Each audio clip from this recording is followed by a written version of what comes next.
আসসালামু আলাইকুম সুপ্রিয় দর্শক, আশা করি আপনারা ভালো আছেন। দর্শক, আজকে যে বিষয়ে কথা বলবো, অনেকেরই মুখ বেঁকে যায়, বিভিন্ন কারণে মুখ বাঁকতে পারে, যেগুলো আমরা বিস্তারিত ভিডিওর মধ্যে আলোচনা করব। দর্শক, যাদের মুখ বেঁকে যায় তারা কি করবেন, কি কারণে মুখ বেঁকে যাচ্ছে, কারণ এবং লক্ষণগুলো আজকে আমরা আলোচনা করব, এবং কোন কোন এক্সারসাইজ করলে এই মুখ বাঁকা আস্তে আস্তে কমে যাবে বা আপনি ভালোর দিকে যাবেন বা সেরে উঠবে প্রবলেমটা, সেই বিষয়ে আমরা এই ভিডিওতে আলোচনা করব আজকে। দর্শক, যাদের মুখ বেঁকে যায় এটার একটা বড় কারণ হচ্ছে কোল্ড স্পোজ হয়। হতে পারে আপনি গাড়ির এসিটা ছেড়ে দিয়ে ঠিক মুখ বরাবর আপনি এসিটা দিয়ে রাখছেন, আবার হতে পারে রাত্রে ঘুমিয়েছেন, এসিটা মুখে একদম ডাইরেক্ট লাগছে। অনেক সময় কোল্ড স্পোজ থেকে মুখটা বেঁকে যেতে পারে, বা ফেসিয়াল পালসি হতে পারে, বা বেলস পালসি হতে পারে। স্ট্রোক বা প্যারালাইসিসের কারণে অনেক সময় ব্রেন স্ট্রোক করে অনেকে, ব্রেন স্ট্রোক থেকে অনেক সময় মুখে প্যারালাইসিস হয়ে যায়। তো এরকম এগুলোই হচ্ছে বেসিক্যালি কারণ দেখা যায় যে কারণে মুখটা বাঁকা। অনেকে অনেক সময় কোনো সার্জারি করেছে নেকের বা হচ্ছে কানের অথবা বিভিন্ন ব্রেনের এসব এরিয়াতে কোনো সার্জারি হয়, সার্জারির কারণে অনেক সময় মুখ বাঁকা হয়ে যেতে পারে। এমনকি অনেক সময় দেখা যায় ব্রেন ইনজুরি হয়, অনেকে দেখা যাচ্ছে যে অ্যাক্সিডেন্ট হয়, অ্যাক্সিডেন্টের কারণেও মুখ বেঁকে যায়। তো এইসব কারণগুলোই আমরা পেয়ে থাকি সাধারণত। এবং সিমটম যেটা দেখি বা লক্ষণ যেগুলো দেখি, মুখটা বাঁকা হয়ে থাকে, মুখ ভার হয়ে থাকে, ভাত খেতে গেলে ভিতরে দেখা গেলো গালে আটকে থেকে যাচ্ছে, বের হচ্ছে না, কুলি করতে যাচ্ছেন পারছেন না, পানি পড়ে যাচ্ছে, চোখ উঠাতে যাচ্ছেন চোখ উঠাতে পারেন না, চোখ বন্ধ হয়ে থেকে যায়, অর্থাৎ পুরোপুরি চোখ খুলে না। তো এই সিমটমগুলো আমরা দেখতে পাই। তো দর্শক, যাদের এই সমস্যায় ভুগছেন তারা যে এক্সারসাইজগুলো করবেন, আমরা সেই এক্সারসাইজ আপনাদেরকে এখন দেখাবো। যেমন কুলি করার চেষ্টা করা, যারা পারবেন না তারা হাত দিয়ে ধরে নেবেন। এরপরে যেটা করবেন, এক সাইড ধরে নিয়ে মুখটাকে ফুলায়া এই চাপ দিবেন। এরপরে যেটা করবেন, ই আ, তারপরে হচ্ছে এ ই আই ও ইউ, এটা বলার চেষ্টা করবেন। চুইনগাম চাওয়াবেন মাঝে মাঝে, যাদের ডায়াবেটিক্স থাকবে তারা সুগার ফ্রি চুইনগাম নিয়ে নেবেন, নিয়ে চুইনগাম চাওয়াবেন। এরপরে গরম পানি নিয়ে কুলি করতে হবে, গড়গড়ে করতে হবে। যদি টেম্পারেচার মাসেলের বেশি থাকে, গালের মাসেল যদি গরম হয়ে থাকে, তাহলে খুব একটা গরম ইউজ করা যাবে না। যদি দেখেন যে ঠান্ডা বা নর্মাল টেম্পারেচার আছে, তাহলে গরম পানি দিয়ে গড়গড়া বা কুলি করতে হবে। কুলি করলে অনেক সময় দেখা যাচ্ছে যে আপনার এই মাসেলে যে জড়তা, চাপটা, এটা অনেক সময় কমে আসবে। দর্শক, বেসিক্যালি আমরা চাইলে বেলুন মুখে নিয়ে ফুলানোর চেষ্টা করতে পারি। এটা করলেও দেখা যাচ্ছে যে মুখের কিছু মাসেলের এক্সারসাইজ হচ্ছে আপনার। এই কাজগুলো করলে দেখবেন যে আস্তে আস্তে আপনার মুখটা স্বাভাবিক পর্যায়ে চলে আসছে। কিছু পেশেন্ট আছে যাদের এটা স্বাভাবিক পর্যায়ে আসে না, না আসার কারণ হচ্ছে ওনাদের অ্যাফেক্টেড এরিয়াটা অনেক বেশি হতে পারে। অ্যাফেক্টেড এত বেশি হয় যে কারণে এই চোখ কোনোভাবে ওঠানো যায় না, আর মুখের বাঁকা ভাবও যায় না। তারা অবশ্যই সিরিয়াসলিভাবে ফিজিওথেরাপির চিকিৎসকের শরণাপন্ন হবে।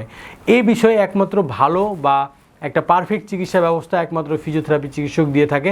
দর্শক, আপনারা অবশ্যই ফিজিওথেরাপি চিকিৎসকের শরণাপন্ন হলে এই বিষয়ে ভালো চিকিৎসা ব্যবস্থা পাবেন।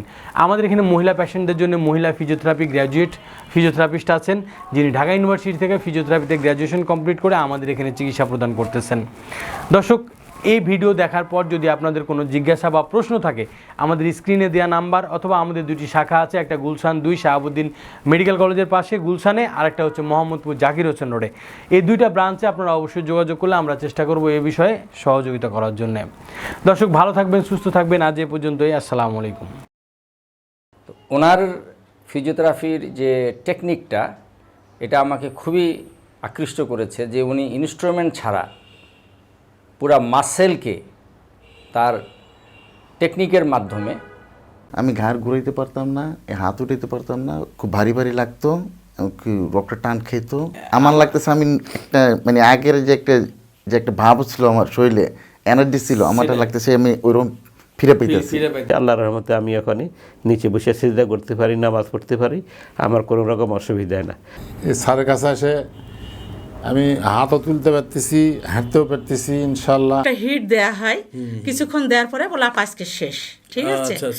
কিন্তু আপনার এখানে এসে যেটা দেখলাম, সেই হিটটা তো দিচ্ছে, এবং ফিজিক্যাল ম্যানুয়াল থেরাপি যাকে বলে, আমি জানাই ছিল না আমার, হ্যাঁ আমার জানা ছিল না। কিন্তু এই থেরাপিটা দেখছি যে আমার প্রত্যেকটা অঙ্গ, আপনার যিনি অ্যাসিস্ট্যান্ট আছেন উনি, মানে আমার এই শরীরের মধ্যে মাংসপিণ্ড কারেকশন করে দেয়, এগুলো শক্ত হয়ে গেছিল। বাংলাদেশের অন্য জায়গার ট্রিটমেন্টের সঙ্গে এখানে ডিফারেন্সটা হলো যে এখানে যে ম্যানুয়াল থেরাপিটা দেয়, এটা আমি কোনো জায়গায় দেখেও নি, শুনেও নি কারোর কাছে গল্প, যে দীর্ঘ সময় ধরে এখানে যিনি দায়িত্বপ্রাপ্ত উনি নিজে হাতে ট্রিটমেন্টগুলো দেন, ওনার কোনো অ্যাসিস্ট্যান্ট দিয়ে উনি ট্রিটমেন্ট করেন। আমার তো মানে প্রথমে ঘাড়ে পেইন শুরু হয়, তারপরে ওই পেইনটা আস্তে আস্তে আস্তে আস্তে হাতের মধ্যে চলে আসে, একদম হাতের এই মাথা পর্যন্ত, আঙ্গুলের মাথা পর্যন্ত চলে আসে। সারাক্ষণই কন্টিনিউয়াসলি পেইন করতো। তারপরে কাজ করতে পারতাম না, পেইন করলে তো আর কাজ করা যায় না। তারপর ঘুমাতে পারতাম না, শুইতে পারতাম না, শুইলেও পেন করতো, উঠে বসে থাকলেও পেন করতো। দেখা যেত মাঝে মাঝে একটু ঘাড়ের বেল্টটা পরতাম, বেল্ট পরলে একটু পেইনটা কমতো, তাও কমতো না। খুবই কষ্ট পেতাম। তো অনেক দিনই তো কষ্ট পেলাম, তারপরে তো আস্তে আস্তে এখন আপু কি অবস্থা? এখন কি আপনি কতটুকু ভালো? এখন তো আলহামদুলিল্লাহ, এখন তো আর কোনো প্রবলেম নাই, মানে 100%ই সুস্থ? 100%, হ্যাঁ। যাক আলহামদুলিল্লাহ। কিন্তু মানে অনলাইনে দেখতাম আর কি, ইন্ডিয়াতে করতো বা বাইরের দেশে করতো, মালয়েশিয়াতে করতো, কিন্তু বাস্তবে যে মানে এই যে চিকিৎসা একদম জয়েন্ট পেইন থেকে শুরু করে প্রত্যেকটা মাসেল অ্যাডজাস্টমেন্ট, এটা মানে আমি ফিল করা যায় যে না আমি যে সুস্থ হচ্ছি। তো এই 3 দিনে আমি এখন দাঁড়ায় এত নামাজ পড়ি এবং নিজের অভিজ্ঞতা থেকে আমি আসলে যেটা বলতে চাই সেটা হলো আসলে দীর্ঘদিন ধরে ওষুধ খেয়ে আসলে এটা চিরস্থায়ী সুস্থতা লাভ করা সম্ভব না।